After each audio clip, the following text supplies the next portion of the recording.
అందరికీ శనార్థులు. మార్నింగ్ ముచ్చట్లకి స్వాగతం. కొత్త ఉదయపు వెలుగు, ఉత్సాహపు అడుగు, మంచి మాటతో స్ఫూర్తి, పెయ్యి బాగుండే యోగా, పసందైన నాస్తా, హాయినిచ్చే తెలంగాణ వైభవం, గీ అన్నిచ్చే మార్నింగ్ ముచ్చట్లు. గీ ముచ్చట్లతోని ఇంకొక సరికొత్త సెగ్మెంట్ ముచ్చట్తోని గీ అలా మీ ముందుకైతే వచ్చినాం. మరి గియాల్టి మన ముచ్చట్లలోకి అడుగు పెడదామా? గియాల జూలై 11 ప్రపంచ జనాభా దినోత్సవం. అసలు ముచ్చట ఏంటంటే గియాల రేపు మన ఇండ్లల్లో మనుషులు ఎక్కువైతేనే జర్ర జాగా లేకుండా అవుతుంది, ఖర్చులు దడిచి మోపెడైతాయి అని లడాయి పడుతూ ఉంటాం కదా. మరి గిట్లాంటిది మన దేశంలో గీ సృష్టిలో జనాభా నానాటికి పెరిగిపోతూ ఉంటే పొద్దున మన పిల్లల భవిష్యత్తు ఎట్లుంటుంది? వాళ్ళకి తిండి, బట్ట, ఇల్లు, నౌకరీలు ఇవన్నీ ఎట్లా దొరుకుతాయి అని ఆలోచించాల్సిన టైం అయితే వచ్చేసింది. జనాభా పెరగడం తప్పు కాదు, కానీ అది మన భూమికి, మన వనరులకు మోతగాకూడదు. అందుకే చిన్న కుటుంబం చింతలేని కుటుంబం అని మన పెద్దలు ఊరికనే అనలేదు కదా. కుటుంబం చిన్నగా ఉంటేనే పిల్లలను మంచిగా చదివించుకోగలుగుతాం, వాళ్ళను ప్రయోజకులను చేయగలుగుతాం. ఇక గీ ముచ్చట్లతోని మీ మెదడుకు మేత పెట్టే క్వశ్చన్ ఎట్లాగో ఉంటుంది కదా, గదేందో చూద్దాం పాండ్రిగా. శ్రీ శక్తి పీఠాలలో ఒకటైన కామాఖ్యదేవి ఆలయం ఏ నగరంలో ఉంది? ఇప్పుడు ఆప్షన్స్ చెప్తా. A Kolkata, B Guwahati, C Patna, D Shillong. ఇక కరెక్ట్ ఆన్సర్ ఏందో అనేది మన ప్రోగ్రామ్ ఎండింగ్లో చెప్తా. అప్పటిదాకా మన మార్నింగ్ ముచ్చట్లని చూస్తూనే ఉండుర్లి. ఇక జీవితం అన్నాక సమస్యలు అనేటివి వస్తూ ఉంటాయి, పోతూ ఉంటాయి. కానీ గట్ల ఏదైనా తిప్పలచ్చి పడ్డప్పుడు అయ్యో ఇక నా వల్ల కాదా అని చేతులెత్తైతే నడుతుందా? నడవది కదా. లొల్లు ఏదైనా కానీ దాన్ని ఎట్లా ఎదుర్కోవాలి, ఈ చిక్కుముళ్ళను ఎట్లా ఇప్పాలనేదే అసలైన తెలివి. దాన్నే ఇంగ్లీష్లో ప్రాబ్లమ్ సాల్వింగ్ స్కిల్ అని అంటారు. మనకు వచ్చే చిన్న చిన్న ఇబ్బందుల నుంచి మొదలు పెడితే పెద్ద పెద్ద సమస్యల దాకా వాటన్నిటికీ కూల్గా పైలంగా ఎట్లా సాల్వ్ చేసుకోవాలో గీ అలా మనం ముచ్చట పెట్టుకుందాం. ఈ విషయంలో మనకు పక్కా గైడెన్స్ ఇవ్వడానికి ఎన్నో ఏళ్ళ అనుభవం ఉన్న ఎక్స్పర్టు మన రామ్ జలదుర్గం సారు మనతోని రెడీగా ఉన్నారు. లేట్ చేయకుండా సార్తో మాట్లాడి మరిన్ని విషయాలు తెలుసుకుందాం పాండ్రి.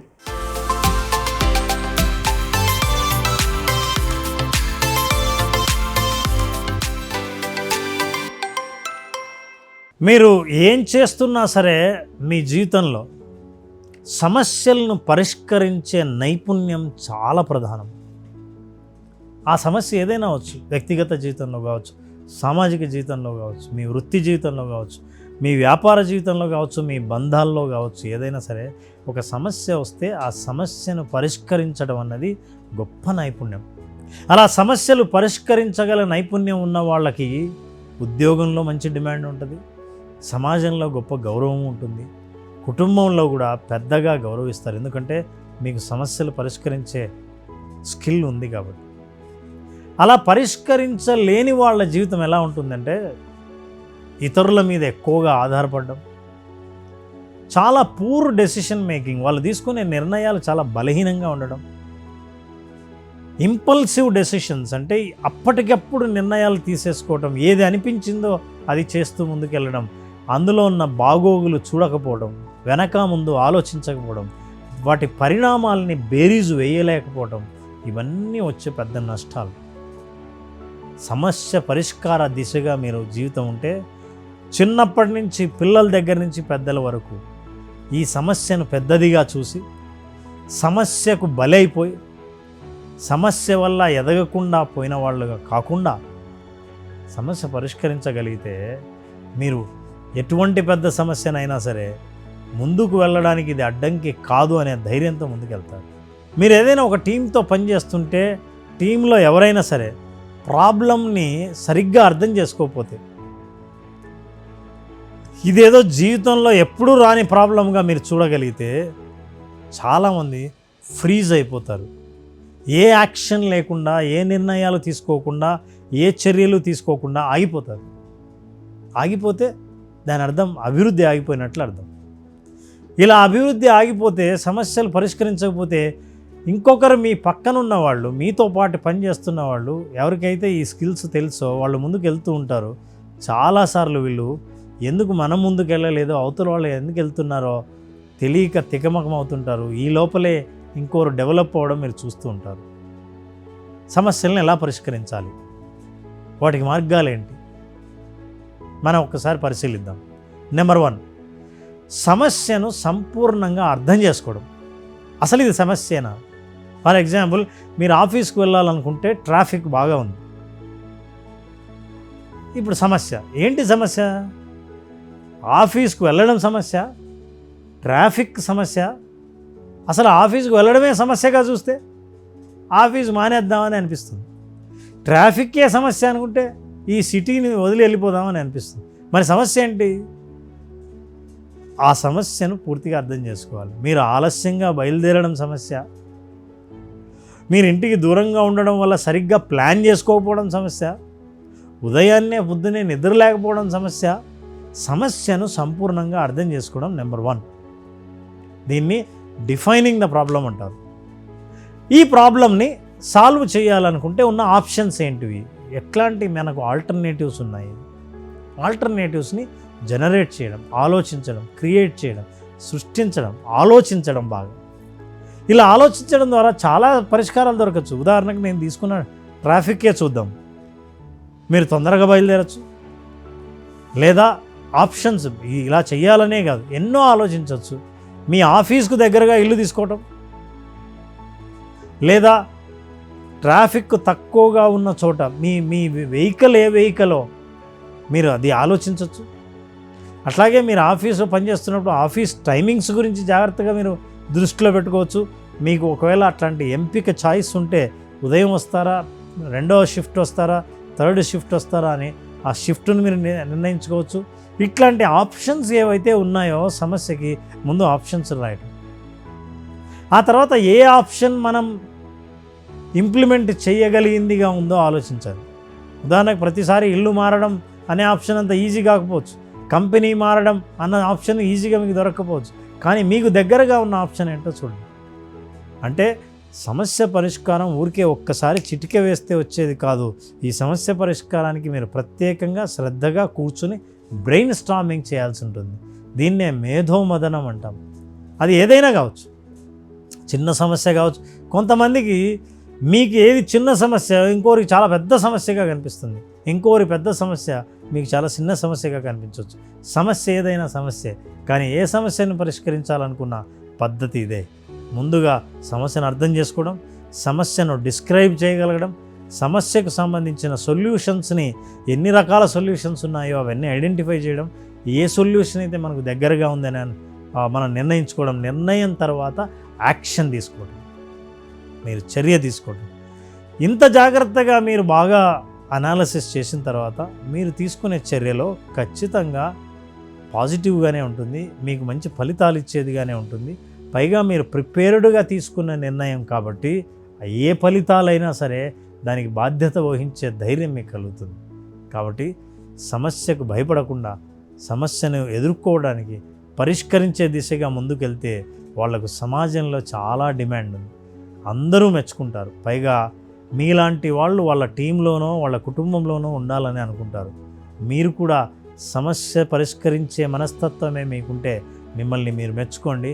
ఈరోజు ఏదైనా ఒక సమస్యను పరిష్కరించి ఈ పద్ధతిలో చూడండి, మీ మీద మీకే ఎంతగా నమ్మకం పెరుగుతుందో చూడండి.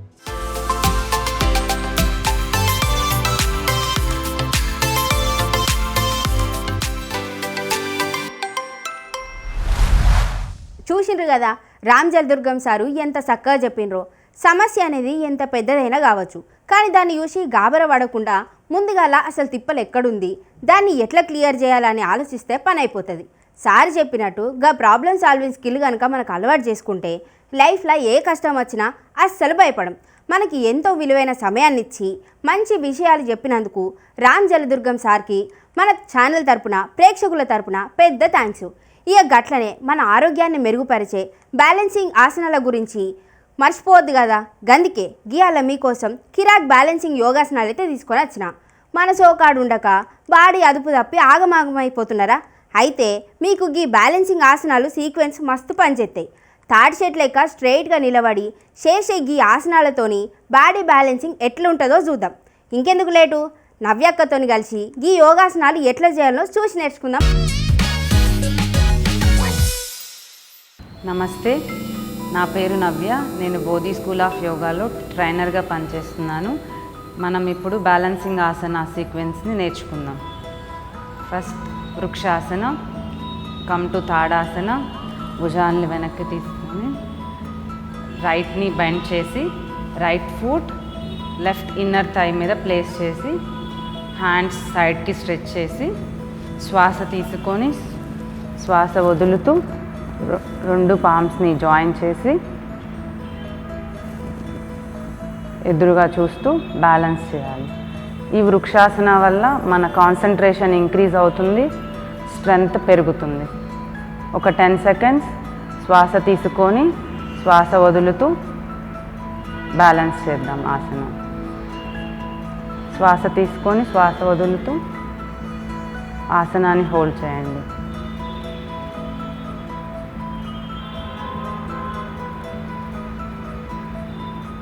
స్లోగా శ్వాస వదులుతూ లెగ్ని కిందకి. ఇప్పుడు ఎడమ లెగ్తో చేద్దాం. Bend your లెఫ్ట్ని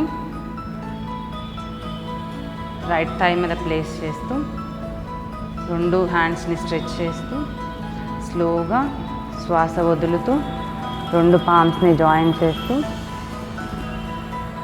breathing, breathe out. Continue breathing.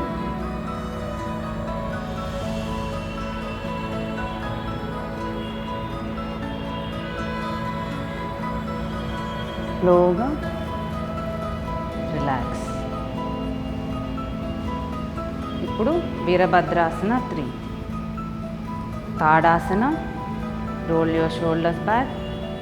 ఎడమ కాలు వెనక్కి తీసుకొని రెండు హ్యాండ్స్ స్ట్రెచ్ చేస్తూ రెండు పామ్స్ జాయిన్ చేస్తూ శ్వాస వదులుతూ స్లోగా ముందుకి బెండ్ అవుతూ రైట్ లెగ్ అప్ చేయాలి. శ్వాస తీసుకొని శ్వాస వదులుతూ ఉంది. స్లోగా పోస్చర్ని బ్యాలెన్స్ చేయండి. శ్వాస తీసుకొని శ్వాస వదులుతూ ఉండండి. స్లోగా leg down, come back to normal position. ఇప్పుడు ఎడమ leg, left hand back, stretch your both hand sides. రెండు హ్యాండ్స్ జాయిన్ చేస్తూ స్లోగా ముందుకు బెండ్ అవుతూ వెనక లెగ్ అప్ చేస్తూ శ్వాస వదులుతూ ఆసన హోల్డ్ చేయండి. శ్వాస తీసుకొని శ్వాస వదులుతూ బ్రీతింగ్ మీద కాన్సన్ట్రేట్ చేయండి.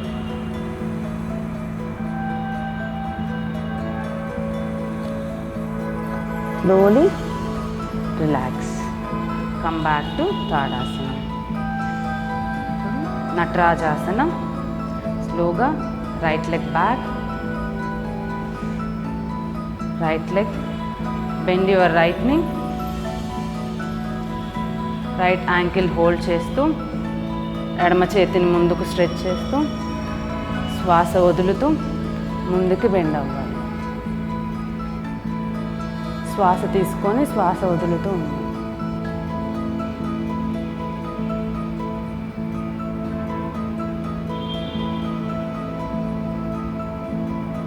స్లోగా లెగ్ డౌన్. ఇప్పుడు ఎడమ స్లోగా లెఫ్ట్ లెగ్ బెండ్ చేస్తూ hold your left ankle. Inhale, exhale. Right hand ముందుకు స్ట్రెచ్ చేయండి. స్లోగా ముందుకు బెండ్ అవ్వండి. శ్వాస వదులుతూ శ్వాస తీసుకొని శ్వాస వదులుతూ ఉండండి. Slowly relax. Come back to tadasana.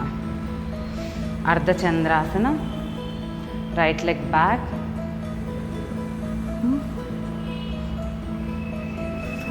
Stretch your both hands to the sides. శ్వాస తీసుకొని శ్వాస వదులుతూ ఎడమ చేతిని ఎడమ కాలు పక్కన ప్లేస్ చేస్తూ స్లోగా ఇన్స్ట్రక్షన్ ఇస్తాను. లెగ్ అప్ చేస్తూ look upward.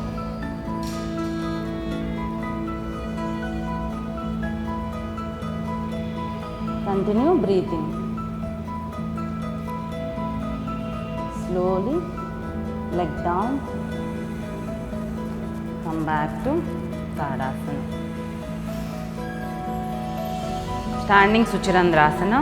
roll your shoulders back, bend your right knee, place your right foot on your left thigh, hands ముందుకు స్ట్రెచ్ చేస్తూ శ్వాస తీసుకొని శ్వాస వదులుతూ చైర్ పొజిషన్లో ఆసనాన్ని హోల్డ్ చేయండి.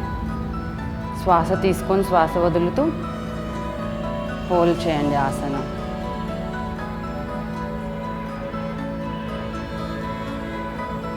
Slowly relax. ఇప్పుడు లెఫ్ట్ లెగ్ బెండ్ చేసి రైట్ థై మీద ప్లేస్ చేయండి. లెఫ్ట్ ఫుట్ హ్యాండ్స్ ముందుకు స్ట్రెచ్ చేస్తూ శ్వాస వదులుతూ slowly chair position.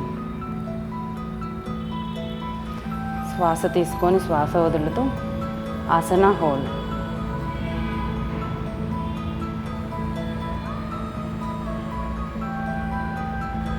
Slowly relax.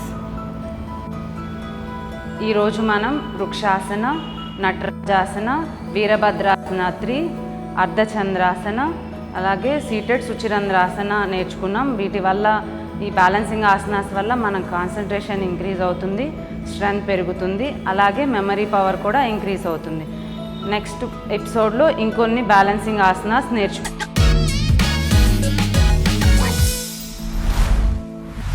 చూసిండ్రు కదా, ఈ సీక్వెన్స్లో ఉన్న ఆసనాలు ఒకదాని వెనుక ఒకటి ఎత్తే వాళ్ళు ఇనుము లెక్క గట్టిగా అవుతుంది, నరాలన్నీ ఫ్రీ అవుతాయి. పొద్దుగాలనే 5 నిమిషాలు ఈ ఆసనాలు ఎత్తే రోజంతా మస్తు హుషారు ఉంటారు.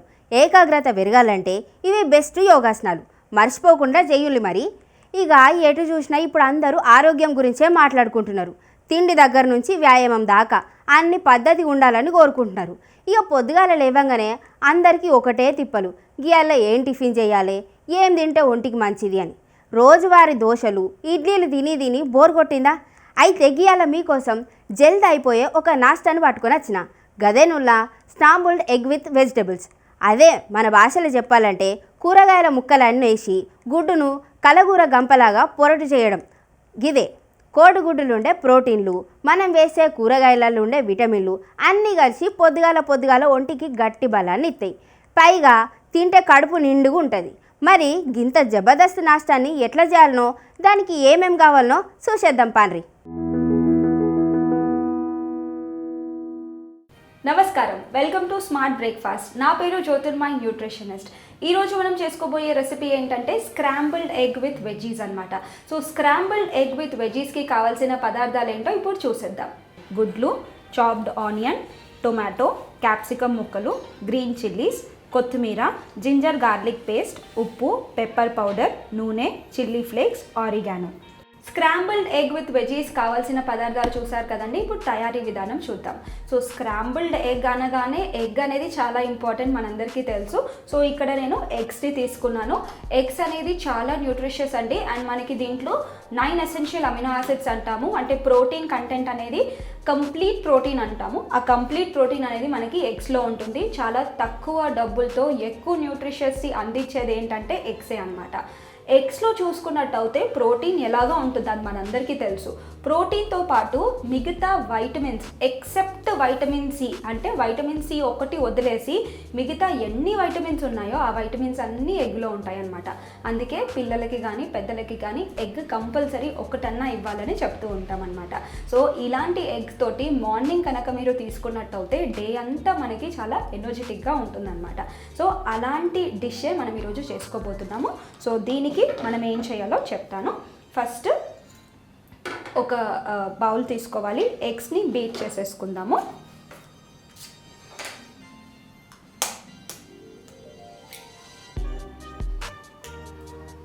స్క్రాంబుల్డ్ ఎగ్ అనేది చాలా ఈజీ.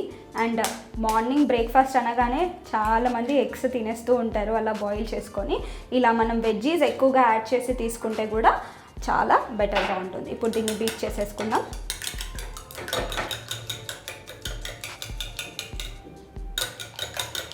ఎస్, కొంచెం ఉప్పు వేసుకుందాం, కొంచెం పెప్పర్ పౌడర్,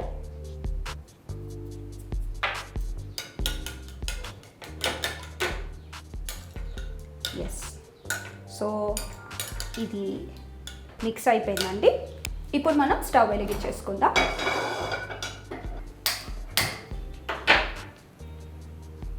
ప్యాన్ పెట్టేసుకుందాం. సో ప్యాన్ పెట్టేసుకున్నాం కాబట్టి కొంచెం ఆయిల్ వేసుకుందాం. కావాలంటే మీరు ఆలివ్ ఆయిల్ కూడా యూస్ చేయొచ్చు, లేదంటే నార్మల్ ఆయిల్ కూడా యూజ్ చేయొచ్చు, ఎటువంటి ప్రాబ్లం లేదు. కాకపోతే ఆయిల్ కంటెంట్ అనేది ఎప్పుడే చాలా తక్కువగా యూజ్ చేయండి. అంటే ఓవరాల్ డేలో మనం చాలా తక్కువగా నూనెని వాడాలి. సో ఓవరాల్ డేలో ఒక్కొక్కసారి మనం క్యాలిక్యులేట్ చేసుకోలేకపోతాము. సో అలా అని మనం మంత్ అంతా ఎంత ఆయిల్ కన్జంప్షన్ చేస్తున్నాం అనేది కూడా నోట్ చేసుకోవాలన్నమాట. అంటే ప్రతి మనిషికి నెలకి 1/2 లీటర్ కన్నా ఎక్కువగా నూనెని వాడకూడదు. అంటే మీ ఇంట్లో 4 ఉన్నారనుకోండి, 2 లీటర్ల కన్నా ఎక్కువగా నూనెని వాడొద్దు. సో మీరు ఇప్పుడు క్యాలిక్యులేట్ చేసుకోండి, మీ ఇంట్లో ఎంతమంది ఉన్నారు, ఎంత నూనె వాడుతున్నారు. సో వెయిట్ లాస్ అనగానే ప్రతి ఒక్కరి మైండ్లో వచ్చేది ఏంటంటే, నేను బరువు ఎక్కువగా ఉన్నాను, అన్నం తినడం ఆపేయాలి, సో ఓవరాల్గా ఫుడ్ కంటెంట్, చపాతీ కంటెంట్ ఇవన్నీ తగ్గించేసేయాలి అని అనుకుంటారు. కానీ మీరు కాన్సన్ట్రేట్ చేయాల్సింది ఏంటంటే ఆయిల్. ఎంత తక్కువగా ఆయిల్ యూస్ చేస్తే అంత తొందరగా కూడా మనకి ఓవరాల్ క్యాలరీ కంటెంట్ అనేది ఎక్కువ పెరిగిపోతుంది ఆయిల్లో.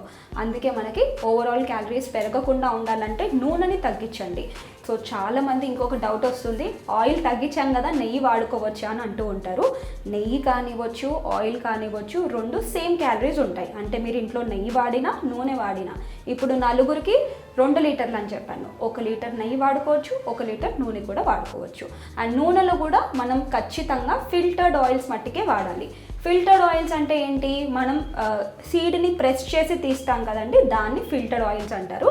బయట రిఫైన్డ్ ఆయిల్స్ అని ఉంటాయి కదా, అది మన బాడీకి అంత మంచిది కాదు. సో రిఫైన్డ్ ఆయిల్స్ బదులుగా మీరు ఫిల్టర్డ్ ఆయిల్స్ని వాడండి. లేకపోతే గానుగ నూనె అంటారు కదా, అది వాడినా మంచిదే. సో ప్యాన్ హీట్ అయిపోయింది, ఆయిల్ కూడా హీట్ అయిపోయింది. సో నెక్స్ట్ నేను ఇక్కడ ఆనియన్ ముక్కలను వేస్తున్నాను.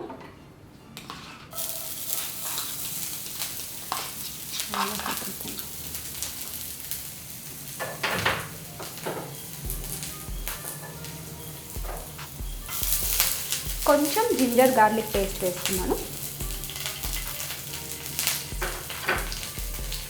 పచ్చిమిర్చి,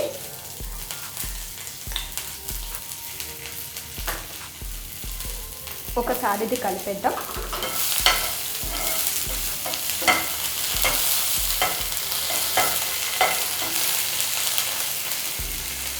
క్యాప్సికమ్ వేస్తున్నాను.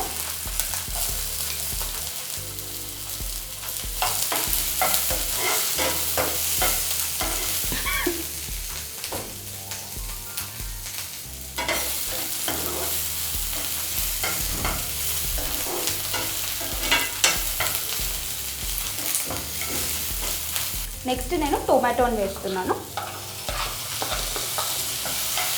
ఇంకా మీకు ఏ వెజిటేబుల్స్ నచ్చితే ఆ వెజిటేబుల్స్ని వేసుకోవచ్చు అన్నమాట.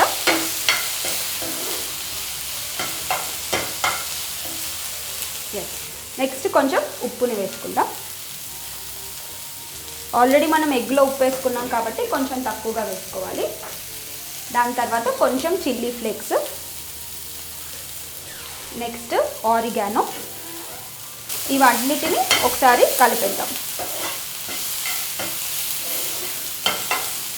నెక్స్ట్ మనం ఆల్రెడీ బీట్ చేసి పెట్టుకున్నాం కదా, దీన్ని యాడ్ చేసేద్దాం.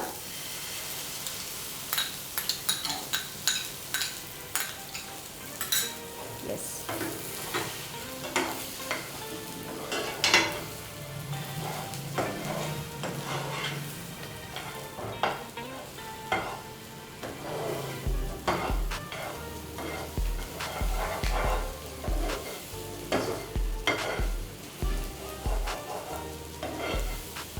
సో చూడండి ఎంత కలర్ఫుల్గా ఉంది. కావాలంటే మీకు ఇంకొక ఈజీ వేలో కూడా చెప్తాను. వెజ్జీస్ అన్నీ మనం సపరేట్గా పెట్టుకొని అండ్ ఎగ్ని కూడా మనం సపరేట్గా స్క్రాంబుల్ చేసి పెట్టుకొని ఆ తర్వాత రెండింటిని కూడా కలిపేయచ్చు.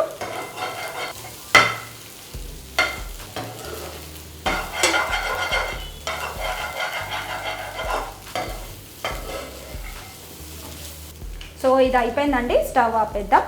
సో ఇప్పుడు సర్వింగ్ ప్లేట్ తీసుకుందాం. సర్వింగ్ ప్లేట్లో మనం ఇది వేసేసుకుందాం.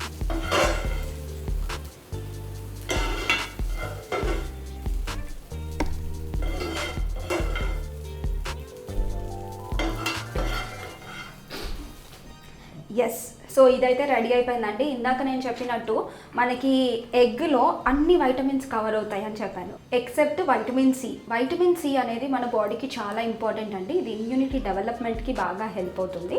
అండ్ వైటమిన్ సి కనుక మనకి రెగ్యులర్గా తీసుకున్నాం అనుకోండి, మన గమ్స్ ఉంటాయి కదా, అంటే మన చిగుర్లు అనేవి చాలా హెల్తీగా ఉంటాయి అన్నమాట. సో ఖచ్చితంగా మీరు ఇలాంటి రెసిపీని ట్రై చేస్తారని కోరుకుంటున్నాను. Thank you.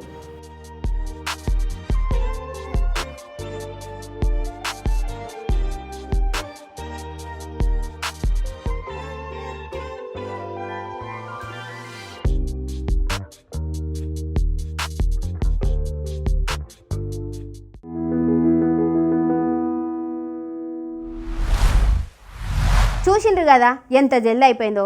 మన స్క్రాంబుల్డ్ ఎగ్ విత్ వెజిటేబుల్స్ గుమగుమలాడుతూ ఎట్లా రెడీ అయిపోయిందో. పెద్ద కష్టమేం లేదు. ఇంట్లో ఉండే కూరగాయల ముక్కలతోని 5 నిమిషాలల్లా వేడివేడిగా చేసి పెట్టచ్చు. దీనివల్ల లాభాలు గిట్లా అన్నీ ఇన్ని కావు. కోడిగుడ్డులుండే మంచి ప్రోటీన్ల వల్ల రోజంతా ఒంట్ల సత్తా ఉంటుంది. మనం వేసిన రంగురంగుల కూరగాయల వల్ల పీచు పదార్థం కూడా మస్తు దొరుకుతాయి. బరువు తగ్గుతాం అనుకునేటోళ్లకు, పొద్దుగాల ఆఫీసులకు బళ్ళకు ఉరికేటోళ్లకు ఇదొక నెంబర్ 1 పక్కా హెల్తీ బ్రేక్ఫాస్ట్ అని చెప్పచ్చు. ఇక మన తెలంగాణలో సూర్యాపేట గురించి తెలియనోళ్ళు ఎవ్వరు లేరు. ఈ సూర్యాపేటలో ఫణిగిరి అనే బుద్ధిస్ట్ సైట్ ఉన్నది. ఇక దీనికి ఈ పేరు ఎందుకు వచ్చిందంటే, నిజాం కాలం నాటి నుండి ఈ సైట్ల తవ్వకాలు చేస్తూనే ఉన్నారు. చేసినప్పుడల్లా బుద్ధుడికి సంబంధించిన ఏదో ఒక రూపం బయటపడుతూనే ఉన్నది. అంటే ఇక్కడ బుద్ధిజం అనేది కొన్నేళ్ల క్రితం నుంచే ఉన్నదన్నమాట. ఈ తవ్వకాలలో బయటపడుతున్నాయన్నీ మన ఆర్కియాలజీ డిపార్ట్మెంట్ వాళ్ళ దగ్గర ఉన్నాయి. ఇక ఈ వీటి గురించి మన నాగరాజ్ సార్ వివరంగా చెప్తారు.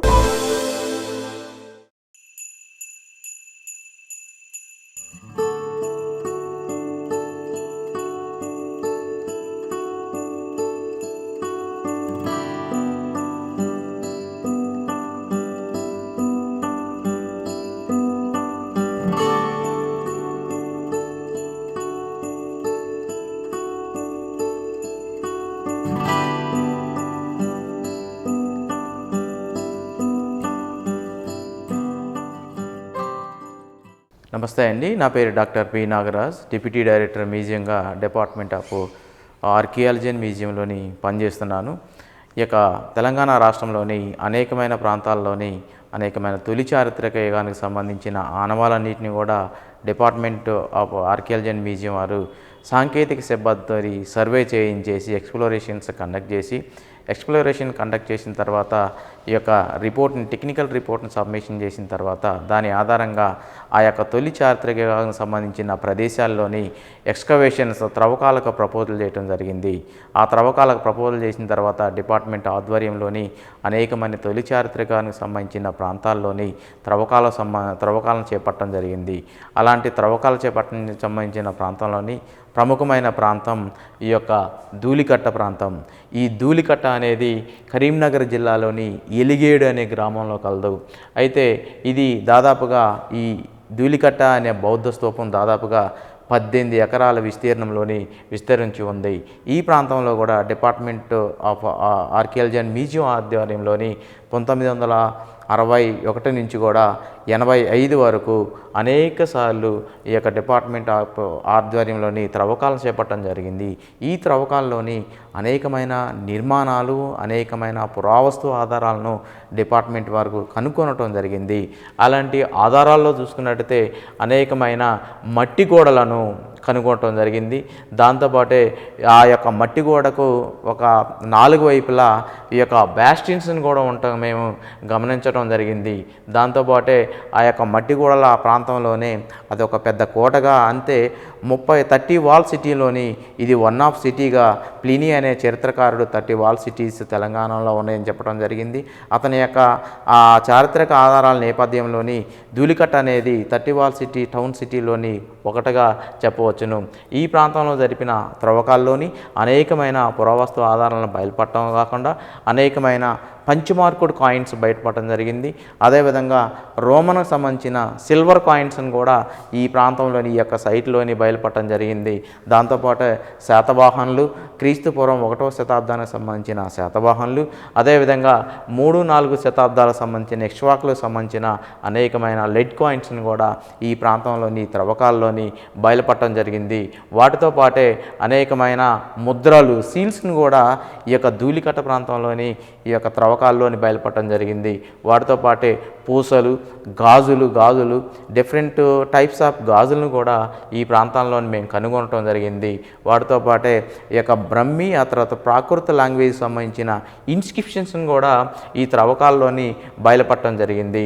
వాటితో పాటే ఈ యొక్క పులోమావి, శాతవాహనుల చక్రవర్తుల్లో ఒకడైన పులోమావి బొమ్మతో ముద్రించిన నాణ్యాలను కూడా, ఓడబొమ్మతో ముద్రించిన నాణ్యాలను కూడా ఈ ప్రాంతంలోనే మేము కనుగొనటం జరిగింది. ఈ ప్రాచీన స్థలం కొంచెం దూరంలోనే అక్కడ యొక్క మహాస్తూపం, బౌద్ధ స్తూపం కలదు. ఈ మహాస్తూపం చుట్టూ కూడా బౌద్ధ మతానికి సంబంధించిన జాతక స్టోరీస్, ఆ తర్వాత చిహ్నాలన్నీ కూడా లైమ్ ప్యానల్తోని ఆ యొక్క చక్కగా అలంకరించి దాని చుట్టూ కూడా ఏర్పాటు చేసుకోవడం జరిగింది. ఈ యొక్క శిల్పాలన్నీ కూడా, ఇక్కడ బయలుపడిన శిల్పాలన్నీ కూడా అమరావతి శిల్పకళకు సంబంధించిన తొలి దశ శిల్పాలతో పోల్చవచ్చు. ధూళికట్టలో బయలుపడిన ఈ పురావస్తు ఆధారాలన్నీ కూడా దాదాపుగా క్రీస్తుపూర్వం 1వ శతాబ్దం నుంచి 3వ శతాబ్దానికి సంబంధించిన ఆనవాళ్ళు, ప్రముఖమైన ఆనవాళ్ళను కూడా పురావస్తు శాఖ త్రవ్వకాల్లోని బయలుపడటం జరిగింది. అయితే ఈ ధూళికట్ట ప్రాంతంలోని మహాస్తూపాతో పాటు ఈ మహాస్తూప చుట్టుపక్కల కూడా విహార కాంప్లెక్స్ కూడా బయలుపడటం జరిగింది. ఈ విహార కాంప్లెక్స్కి ఆ ప్రాంతంలోనే కొన్ని రెడ్ వేర్ పాటరీ, ఆ తర్వాత బ్లాక్ అండ్ రెడ్ వేర్ పాటరీని కూడా ఈ యొక్క మాంక్స్ రిచువల్ పర్పస్ కోసం ఉపయోగించుకునే కొన్ని పాటరీని కూడా ఈ యొక్క త్రవ్వకాల్లోనే బయలుపడటం జరిగింది. వాటితో పాటే కొన్ని రేర్ ఆబ్జెక్ట్స్ కూడా, ఒక ప్రత్యేకమైన ఆబ్జెక్ట్స్ని కూడా బయలుపడటం మనం చూడవచ్చు. వీటిలో ప్రముఖంగా చూసుకున్నట్టయితే కొన్ని టెరకోటా బీడ్స్తో పాటు చెవిదిద్దులు, ఆ తర్వాత సూది మొనలు, ఆ తర్వాత శంకు గాజు ముక్కలు, ఆ తర్వాత దంతపు దువ్వెన, వెరీ రేర్ పర్టికులర్ ఐవరీతో మెటీరియల్తో కూడిన దంతపు దువ్వెన అనేది ఒక ప్రత్యేకమైనది. ఆ దంతపు దువ్వెన కూడా ఆ యొక్క పురావస్తు శాఖ త్రవ్వకాల్లోని మీ యొక్క బయలుపడటం జరిగింది. దాంతోపాటే స్త్రీ ముఖాకృతి బొమ్మలు, వివిధ స్త్రీ ముఖాకృతితో కూడిన బొమ్మలు, ఆ తర్వాత నెయిల్స్, మేకులు, అదేవిధంగా కొన్ని గొట్టాలు, ఆ తర్వాత తాపడపు మేకులు, కప్స్ కూడా ఈ త్రవ్వకాల్లోని బయలుపడటం మనం గమనించవచ్చు. విన్నారు కదా, చూసిండ్రు కదా, మన తెలంగాణ చరిత్ర చిన్నది కాదు. తవ్వుకుంటా పోతా ఉంటే చరిత్ర వెళ్తూనే ఉంటుంది. మనం గిట్లా చెప్పుకుంటూనే ఉంటాం, వింటూనే ఉంటాం. అంత గొప్పదన్నమాట. ఇక సర్కార్ నౌకరి గొట్టాలని గట్టిగా ఫిక్స్ అయ్యి ఎదురు చూస్తున్న నిరుద్యోగ తమ్ముళ్లకు, చెల్లెలకు ఒక మంచి ముచ్చటైతే తీసుకొని వచ్చిన. మన భారత అంతరిక్ష పరిశోధన సంస్థ అంటే ఇస్రోలా ఖాళీగా ఉన్న రకరకాల ఉద్యోగాల భర్తీకి నోటిఫికేషన్ అయితే వదిలిండ్రు. ఇక లేట్ ఎందుకు, ఏ కేటగిరీలో ఏమేం పోస్టులు ఉన్నాయో పూస కూర్చున్నట్టు చూద్దాం పాన్రి.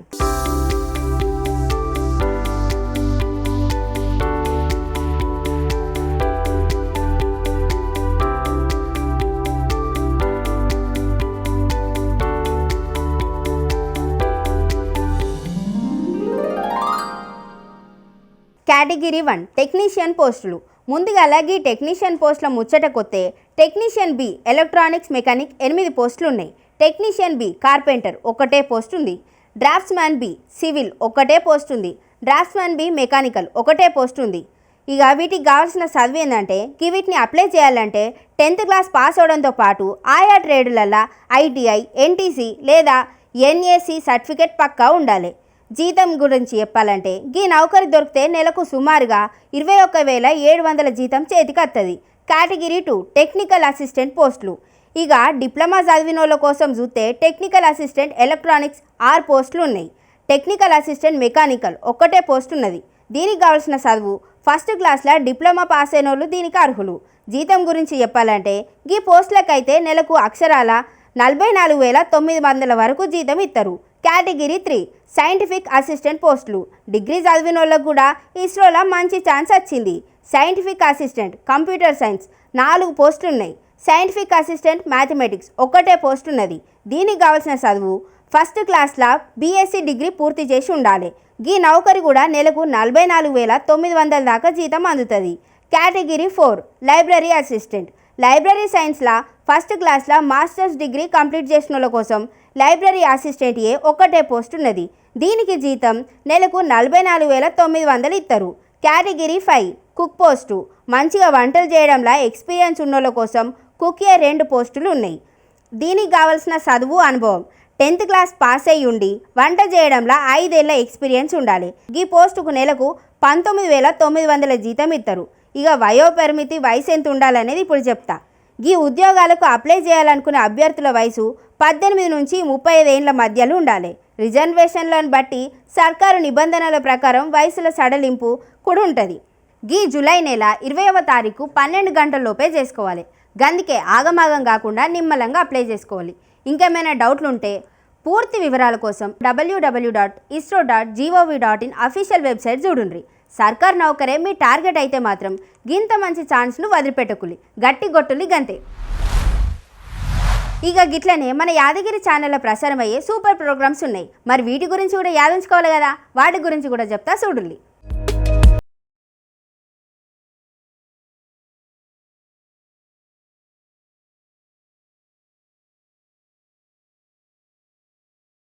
ప్రసారమయ్యే ముఖ్య కార్యక్రమాలు: ఉదయం 9 గంటలకు హాలీవుడ్ సినిమాలో భాగంగా 14 బ్లేడ్ సినిమా, మధ్యాహ్నం 12 గంటలకు చిత్రసీమ కార్యక్రమంలో ప్రముఖ సినీ నటి అనితా చౌదరి గారితో చిట్చాట్. సినిమాని తీసుకొచ్చేది సినిమా నిర్మాతలు, ఆ టీము.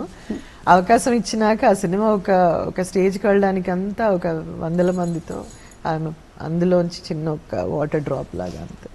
సో అది హిట్స్ వచ్చాయా, బ్లాక్ బస్టర్స్ అయ్యాయా, సినిమాలు ఆడాయా లేదా అంత ఆలోచించను. మనకి వర్క్ చేస్తున్నావా, ఆ సాటిస్ఫాక్షన్ ఉందా, అవి బాగా ఆడేసాయి, బాగా జనాలు చూసారనుకోండి, దట్ గివ్స్ మోర్ స్ట్రెంగ్త్. అలా అని మనం లో అయిపోలేదు. I went with the flow actually. ఈ రోజు మధ్యాహ్నం 2 గంటలకు పుట్టింటికి రా చెల్లి సినిమా, సాయంత్రం 5:30 ప్రతిరోజు కొత్త కార్యక్రమంతో మీ ముందుకు రానుంది రంగురంగుల హరివిల్లు సింగిడి కార్యక్రమం. సాయంత్రం 6:20 మన పద్మాలు కార్యక్రమంలో ప్రముఖ జన్యు శాస్త్రవేత్త మరియు పద్మశ్రీ అవార్డు అందుకున్న డాక్టర్ కుమారస్వామి తంగరాజు గారితో చర్చా కార్యక్రమం. రాత్రి 8 గంటలకు కాలేజ్ లైఫ్ అంటే ఒక అందమైన కలర్ఫుల్ జర్నీ అంటూ మీ ముందుకు రానుంది full on fun and youth energy program college days.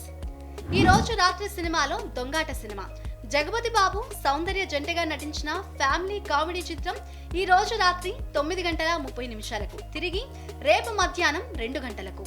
రేపు ఉదయం 9 గంటలకు ధర్మ సందేహాలు కార్యక్రమం ప్రత్యక్ష ప్రసారం. రేపు ఉదయం 10 గంటలకు కేటీవీ భరత్ హైహం కార్యక్రమం. రేపు ఉదయం 11 గంటలకు హాలీవుడ్ సినిమాలో భాగంగా బిఫోర్ ఐ వేక్ సినిమా. రేపు సాయంత్రం 5 గంటలకు సైబర్ క్రైమ్స్ కార్యక్రమం. రేపు సాయంత్రం 6 గంటలకు మన హైదరాబాద్, సికింద్రాబాద్ జంట నగరాల్లోని ముఖ్య కార్యక్రమాల గురించి, విశేషాల గురించి మీకు అందిస్తున్న కార్యక్రమం మెట్రో ప్లస్. రేపు సాయంత్రం 6:30 మధుర గీతాలు కార్యక్రమం.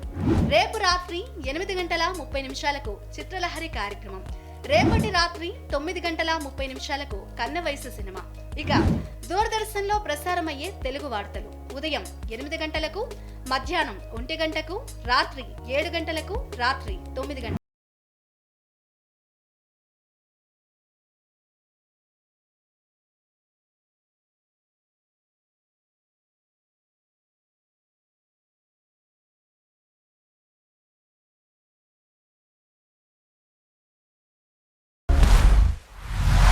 నేను ముందుగా అడిగిన క్వశ్చన్ గుర్తుందా?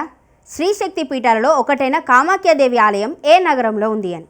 ఇప్పుడు ఆన్సర్ చెప్పే ముందు ఆప్షన్స్ చెప్తా చూడులి. A Kolkata, B Guwahati, C Patna, D Shillong. ఇక సరైన సమాధానం ఏంటంటే బి కామాఖ్య. కామాఖ్యాదేవి ఆలయం అస్సాంలోని గువాహటి నగరంలోని నీలాచల్ కొండలపైన ఉన్నది. ఇక నేను తీసుకొచ్చిన ముచ్చట్లు మంచిగా ఉన్నాయి కదా.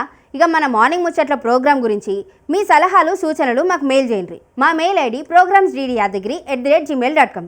గిట్లనే మళ్ళా పొద్దుగాల మార్నింగ్ ముచ్చట్లలో కలుసుకుందాం. అప్పటి వరకు ఉంటాం. మళ్ళా జరంత పైలం.